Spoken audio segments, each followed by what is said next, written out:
Good morning students. आज हम class 11th के रासायन विज्ञान के रासायनिक आबंध तथा आणविक संरचना पर चर्चा करेंगे। बेटा, इसके पहले हम लोग लुईस बिन सूत्र के आधार पर अणु की संरचना या यौगिकों की संरचना बनाना सीखे थे। आप लोग काफ़ी समय इस पे दिए, हम भी काफ़ी समय दिए, आप लोग काफ़ी प्रैक्टिस किए थे वहाँ पे। बेटा, आज हम लोग पढ़ेंगे उसके आगे अनुनाद। आप किताब में या कुछ किताब में कुछ आगे दिया गया है, कुछ पीछे दिया गया है, लेकिन हमको सब पढ़ना है, चाहे आगे पढ़ें चाहे पीछे पढ़ें, ठीक है। तो आज हम लोग पढ़ेंगे अनुनाद। यहाँ पे देखें अनुनाद। अनुनाद क्या होता है बेटा, आप सिंपल भाषा में समझ लीजिए बेटा। किसी भी यौगिक या आयन की, किसी आयन की या यौगिक की अगर दो या दो से अधिक संरचनाएं प्रदर्शित होती हैं, दो या दो से अधिक संरचनाएं प्रदर्शित होती हैं या दो या दो से अधिक लुईस बिंदु सूत्र प्रदर्शित होता है, तो वह एक दूसरे के अनुनाद कहलाते हैं। वह एक दूसरे क्या कहलाते हैं? अनुनाद। देखो, यदि किसी अणु अथवा आयन के समस्त गुण एक संरचना द्वारा प्रदर्शित न किए जा सके, ध्यान दीजिएगा, यदि किसी अणु अथवा आयन के समस्त गुण एक संरचना द्वारा प्रदर्शित न किए जा सके, तब यौगिक की संरचना दो अथवा अधिक संरचनाओं द्वारा प्रदर्शित की जाती है। यौगिक की संरचना क्या होगी? दो या दो से अधिक संरचनाओं द्वारा प्रदर्शित की जाती है। यौगिक के किन्हीं विशेष गुण को प्रदर्शित करता है, न कि यौगिक की समस्त गुणों को, लेकिन सभी संरचनाओं की सहायता से यौगिक के गुण को व्यक्त किया जा सकता है। इन संरचनाओं को अनुनादी संरचनाएं कहते हैं और समस्त संरचनाओं को एक दूसरे को क्या कहते हैं? अनुनाद संकर। क्या कहते हैं? अनुनाद संकर। बेटा, आप अपने हिसाब से इतना ही ध्यान दीजिएगा बेटा कि किसी भी यौगिक अथवा आयन की दो या दो से अधिक संभावित संरचना प्राप्त होती है, तो वह एक दूसरे के अनुनाद कहलाते हैं या एक दूसरे के अनुनादी संरचनाएं कहते हैं। उदाहरण हम लोग देख लेते हैं बेटा। उदाहरण देखेंगे यहाँ पे ओजोन पे। किस पे देखेंगे? ओजोन पे। ओजोन देखते हो बेटा, ओजोन यानी O3 होता है। आप लोग एक संभावित संरचना प्राप्त होता है, सभी आप लोग देखे हो।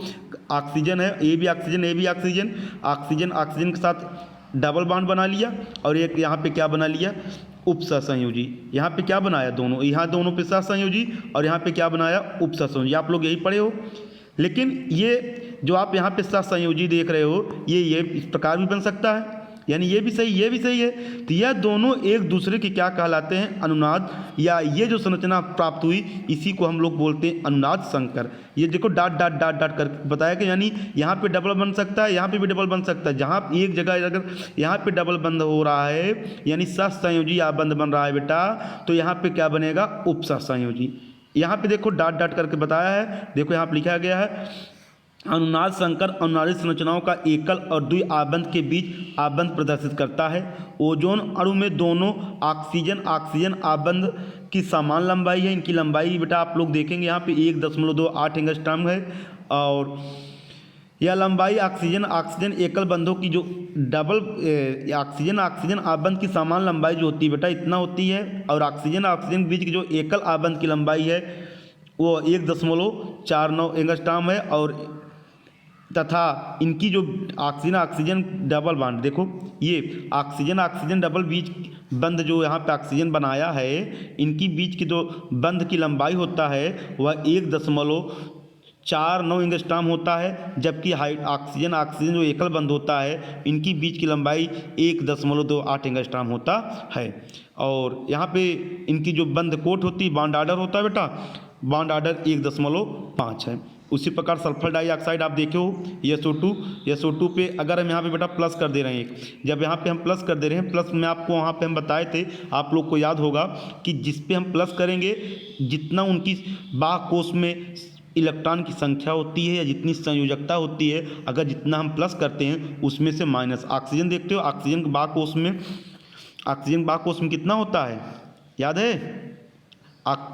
ऑक्सीजन और सल्फर एक ही परिवार के हैं बेटा, जितना ऑक्सीजन का होता है उतना ही सल्फर का होता है।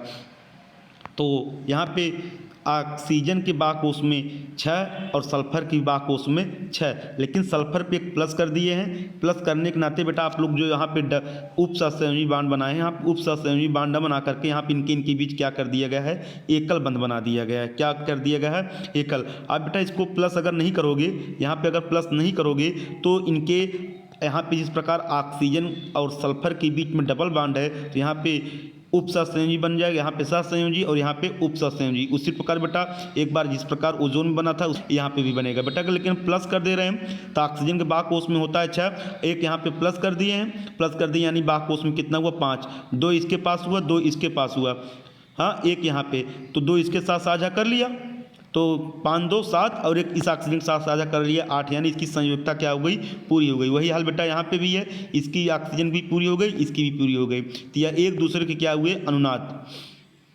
उसी प्रकार बेटा यहाँ पे हम लोग नाइट्रस ऑक्साइड एक उदाहरण लेते हैं। नाइट्रस ऑक्साइड का मतलब है नाइट्रोजन कितना है 2, ऑक्सीजन 1 है। नाइट्रोजन के वाहक कोष में आपको पता है नॉर्मली नाइट्रोजन के वाहक कोष में 5 इलेक्ट्रॉन होता है। नाइट्रोजन के वाहक कोष में 5 इलेक्ट्रॉन होता है और ऑक्सीजन के वाहक कोष में होता है कितना, 6 होना चाहिए, 8 है कितना, 6। नाइट्रोजन वाहक कोष में कितना है, 5 होना चाहिए, 8। अब करेगा क्या कि एक नाइट्रोजन पर यदि हम यहाँ पे प्लस कर दे रहे हैं बेटा तो इनके वाहक कोष में कितना हुआ, 4, तो 4 इनके साथ है। नाइट्रोजन वाहक कोष में कितना हुआ, 4, 2 इनके साथ साझा किए 6 हुआ और 2 इस नाइट्रोजन के साथ साझा किए 8, यानी इस नाइट्रोजन का संयोजकता पूर्ण हो गया। और ये ऑक्सीजन के वाहक कोष में होता है 6, 2 2 4, 2 इसका 6 और 2 नाइट्रोजन के साथ कर लिया, यानी इसका भी पूरा हुआ। नाइट्रोजन के यहाँ पे देखो इस पर हम माइनस कर दिए बेटा, नाइट्रोजन पे माइनस कर दिए, यानी नाइट्रोजन वाहक कोष में होता है कितना है, 5, एक माइनस कर दिए यानी 6 हो गया। तो 2 2 4 और 2 ये 6 और 2 इस नाइट्रोजन के साथ साझा कर लिए यानी 8, यानी सभी का यहाँ पे सभी का अष्टक पूरा हो गया बेटा। हम अगर यहाँ पे ऑक्सीजन पे माइनस, यहाँ पे इस नाइट्रोजन के पास प्लस किए, अगर इस नाइट्रोजन के पास हम प्लस किए और इस ऑक्सीजन के पास हम माइनस कर दे रहे हैं बेटा, तो माइनस करने के नाते वाहक कोष में इसके पास 7 इलेक्ट्रॉन हो जाएगा, 2 2 4 2 6 और एक इसके साथ नाइट्रोजन के साथ साझा कर लिया, 7 1 8 हो गया। ऑक्सीजन का 8, इसका भी 8, इसका भी 8, यानी सभी जगह 8 8 इलेक्ट्रॉन हो गए बेटा। ये तीनों अनुनाद के उदाहरण है बेटा। अनुनाद बहुत सिंपल चीज़ है बेटा, इतना केवल ध्यान दीजिएगा, एक से अधिक संभावित संरचना किसी का प्राप्त हो रहा है तो वह एक दूसरे के अनुनाद होते हैं। धन्यवाद।